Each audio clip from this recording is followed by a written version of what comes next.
Welcome on to the Field of 68s off the Carousel Series. New DePaul head coach Chris Holtmann. Chris, it looks like you got some beautiful weather out there in Chicago now, man. How you doing? It's great to see you. Chicago in the summer, Rob. Chicago in the summer, man. It's beautiful right now. It's beautiful weather. We've had a string of great, beautiful days here. Not a better city in the summer than Chicago. I've always felt like that. But it's great to be with you. Let me ask you this: what do guys in your world right now? What are they doing? Are they doing a lot of this kind of stuff? You finally got a little bit of downtime. Like, what's going on in your world? So, what I did for the last month was make Goodman go and try to break all the news and find out all the stuff about transfers. And I was the guy that was over at the fishing ponds down at the lake, sitting there pretending like I was busy and working. Cause that's the great thing about phones is I can do anything I need to from a phone. So it's like if I got to jump on a call, I could just jump on and be like, hey, yeah, you know what? I'm out right now. I'm running errands. You know what I mean? I'm You're smarter enjoying than the Goodman. weather. You're smarter than Goodman. That's low bar to clear there, Chris. Low bar to clear there. um, before we get started, just is there anything that you want to get out now about the when you were hired by DePaul? Like, I don't want Goodman surprising you on a podcast with any kind of stories to try to embarrass you. Is there anything that we need to talk about here that you can get out in front of that Goodman's not going to try to dig up on Yeah. No, there's not. No, there's not. It was the DePaul process was, you know how these things, Rob, you? work, man. They're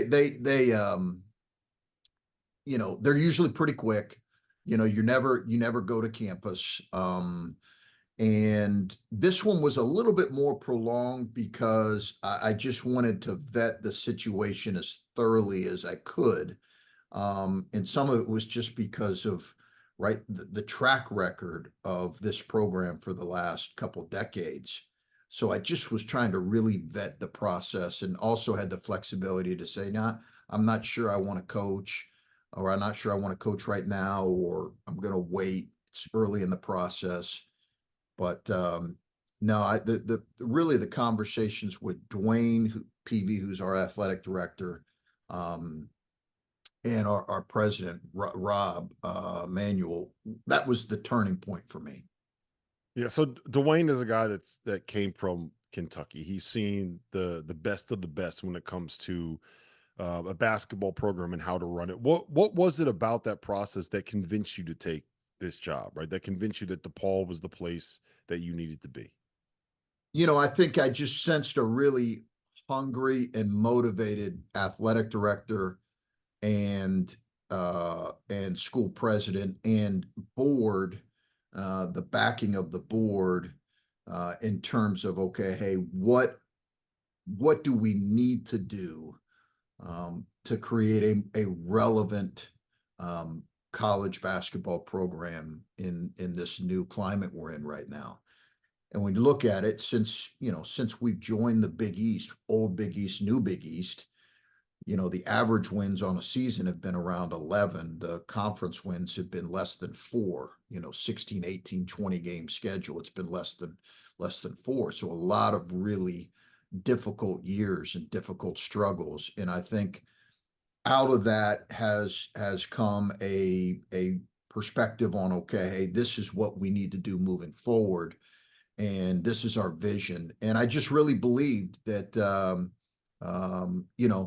Dwayne saw it obviously at Kentucky, seen it at a high level. I did talk to Cal about Dwayne through the process, and Cal couldn't have said better or nicer, more positive about Dwayne and his enthusiasm and his leadership and his vision, and that helped as well.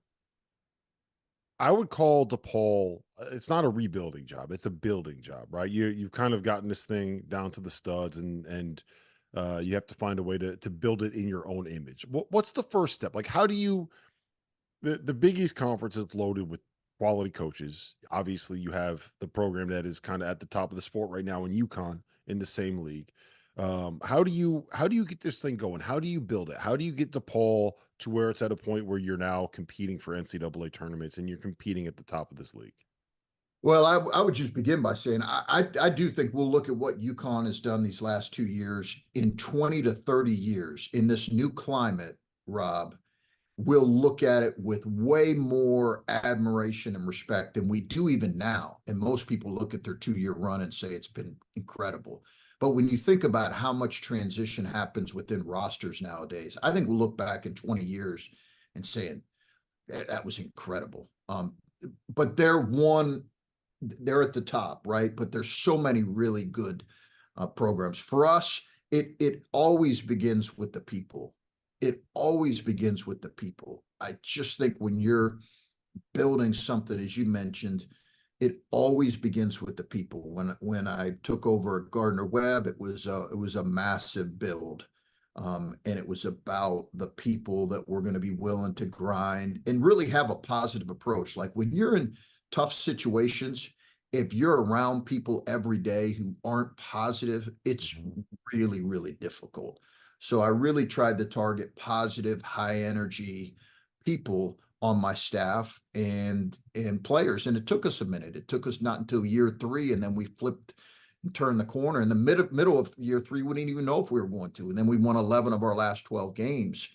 Um, so it always begins with the people, and we're really looking for positive, energetic people and people who are going to focus on the real positives of your job and your situation and what DePaul can be, and aren't going to completely ignore some of the challenges, but it's not going to be the focus.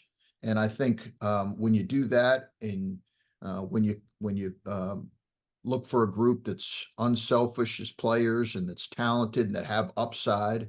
We focused on guys we believe have upside and also have the potential to be with us multiple years. Yeah, that's the other thing I was going to ask is I think so much of what specifically UConn, but you also look at places like Kansas and you look at places like Baylor, where in an era where you're kind of there's a lot of cycling through with the transfer portal and NIL and all that.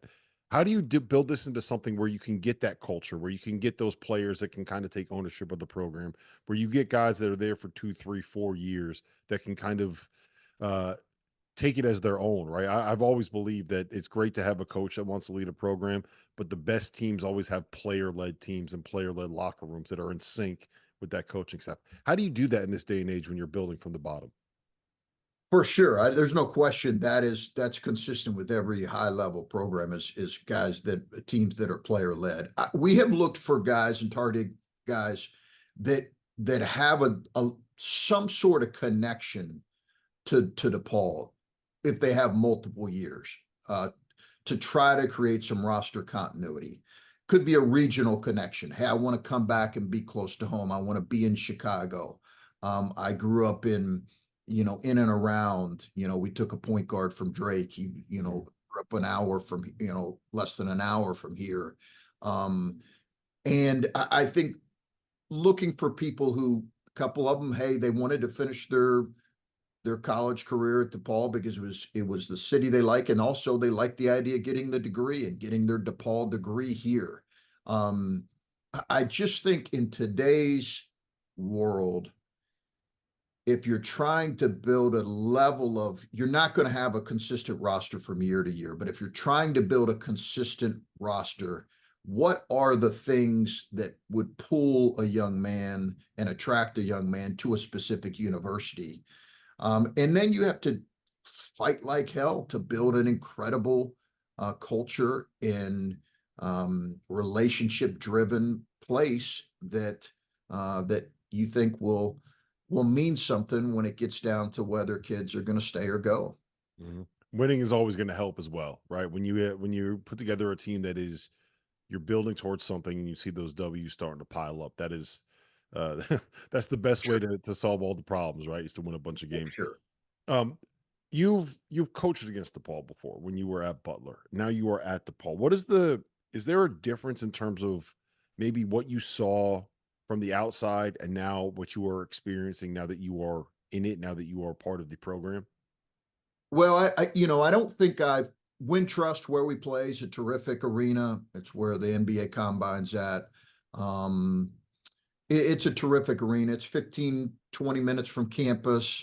I didn't have a chance to coach in that. I was at Butler when they were still playing out at Allstate. So I think that's a really added plus. Um, I think I don't think I appreciated DePaul's located in a terrific part of Chicago called Lincoln Park. I had never been to DePaul's campus. It's a great small campus, but a beautiful area and a really fun and attractive area for young people. I don't think I fully understood that. Our new practice facility that is in the works is going to be critical for us, Rob, critical. And it was a big part of my decision to come here. It's 2 years away, 2+ years away, but it's going to be state of the art. It's going to be phenomenal. And when you're trying to have a program that is about player development, that's going to be a really critical phase for us here once we get into this. You also added, I believe it was 3 assistants and 3 members to your staff that have previous head coaching experience, Laval Jordan, Brian Mullins, and Jack Owens, who he was at, Miami, Ohio, right? Yep. What was the impetus behind that? Was it, guys have experience running programs, guys that understand what it takes to win in this era? Like, how did that come about? Because it doesn't feel like that was unintentional. Yeah, and Brandon Bailey was also a G League coach, There you go. who I hired last year at Ohio State and then came with me. Had been in the NBA for 13 years, but spent some time as a G League coach. So listen, it was not a factor. It was not something I targeted. I targeted all those guys because I felt like they were great fits for us. Jack was the first person, really. Jack and Brian were the first persons, and they've done a lot of the early heavy lifting. Brian, let's talk about Jack first. I love Jack. He's a really good coach. He had been with Paint. He'd been with Matt for years as the associate head coach. And so I love adding guys that have that level of I just think pedigree. They've seen what it looks like. And he was with me at Ohio State just for the last year and a half. Terrific coach. I think got a really bright future. And then Brian's, his dad's name obviously is really important, but he's a heck of a coach and did a really good job at Southern. And I'm really excited about him, a terrific worker in Laval as well. Is obviously followed me at Butler and is going to be taking on a little bit more of kind of the general manager duties. But all 3 of those guys, I think, will be give great perspective. But it wasn't something I targeted in terms of head coaching experience. You mentioned Laval because I do think it's interesting. So Laval spent 2 years doing media stuff. He worked with us at the Field of 68, did a bunch of stuff with Fox. He was really good. And I would be lying if I said there wasn't part of me that was hoping that next season we would have Chris Holtmann doing Field of 68 stuff. And before I thought it was really interesting how quickly that moved. You said it took a little longer, but before the cycle even really started going, you went from losing the job at Ohio State to having the job again at DePaul. Like how much of a whirlwind was that, right? Like it felt like all of that stuff kind of happened on an accelerated cycle, at least from the outside. It did. It really did. I mean, I got away right away, Rob. I went down south and I took some time and just like was completely away from my phone, completely away from anything, was just like away from everything outside of immediate family and some close friends. And I think it's what a lot of people do, but I needed it at that moment. So I took some time, outside of my agent kind of hit me and close friends and family. I really was, my intent at that point was like, hey, listen, I probably am going to do some type of media for a year.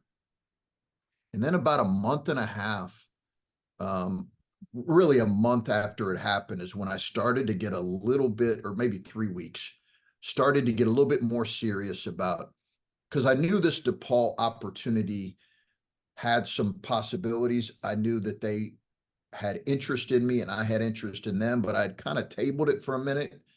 And then I just 3 weeks, 3.5 weeks into it, I really did get the feeling, hey, we're coaches we want to coach. That's just who we are. And I think Laval sensed that here the last he's a coach. He wants to coach. Mhm. So you know, for me, I was still okay with doing media if I didn't feel like there was the right opportunity. But I just, the challenge of this job, as discouraging as it may have seemed for some people, for me, I just love the idea of the challenge of, okay, it's a place that hadn't been to the NCAA tournament in 20 years, which is more than any other Power Five, Power Six program in the country, longer than any other program. Can we eventually get to that point and build a sustainable program? Were there any other schools that you seriously entertained? Or was there, or was it just, it was kind of like, I don't really want to hear that. I don't really hear that. And then DePaul called and it was kind of got the ball rolling here. Was there anything else that you heard from in that process? And you Yeah, don't have I to name did. names.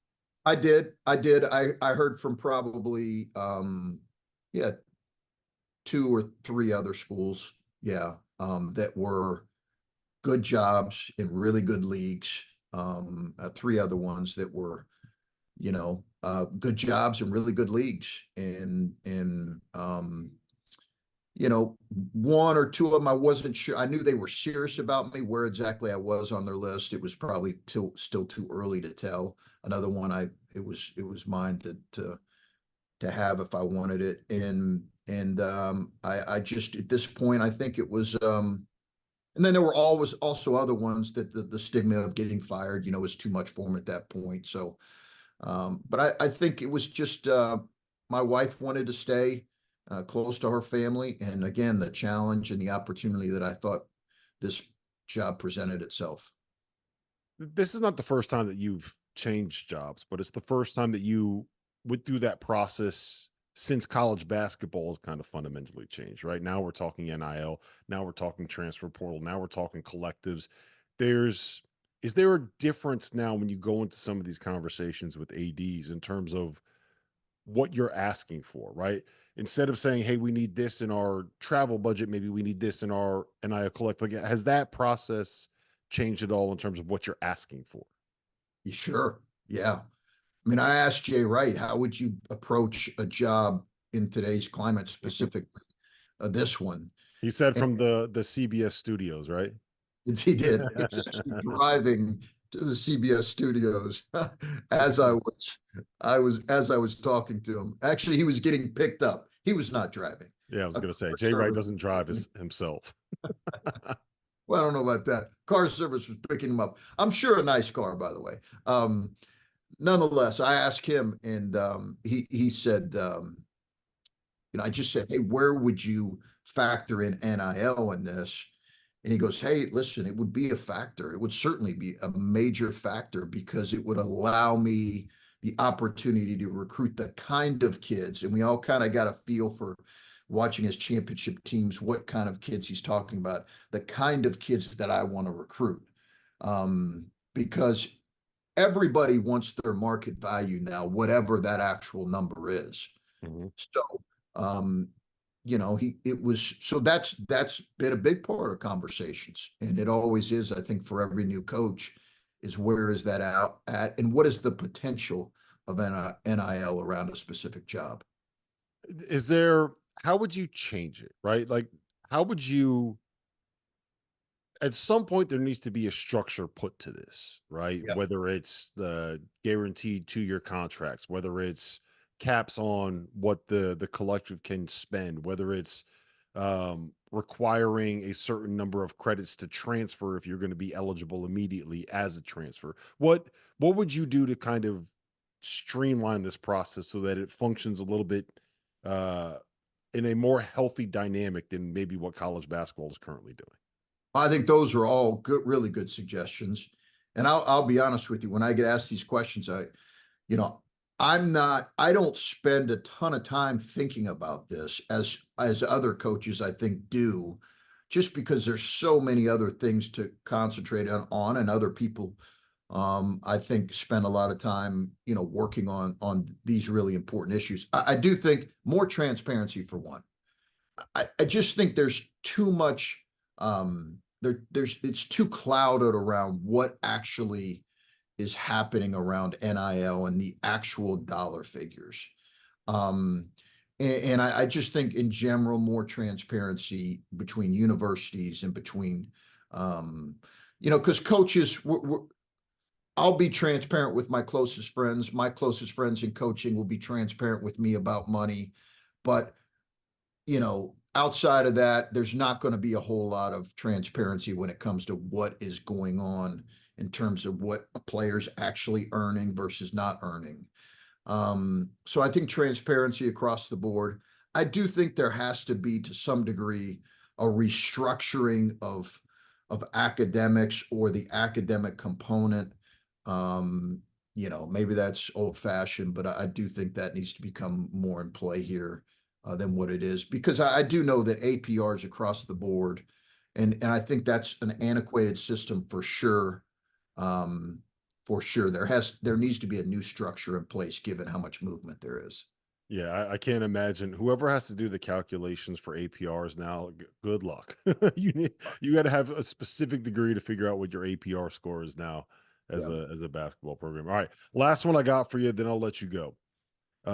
What percentage was your decision to bring Laval in order to raise the fashion level of everybody on the DePaul staff? Was that 90%, 95%? Where was that level?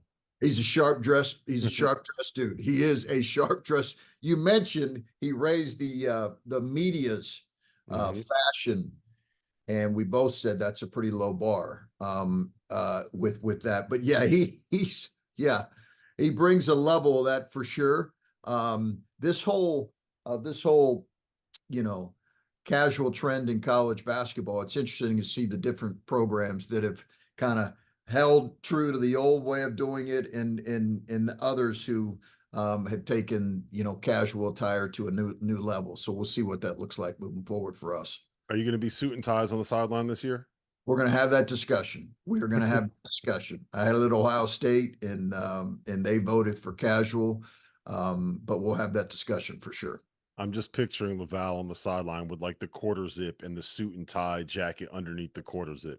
Yeah, no doubt. Oh yeah, you'll see that before long from somebody for sure. Yeah, there you go. Listen, Holt, it's always a pleasure, man. Congratulations on the job. It's nice to see you smiling. It's nice to see you happy.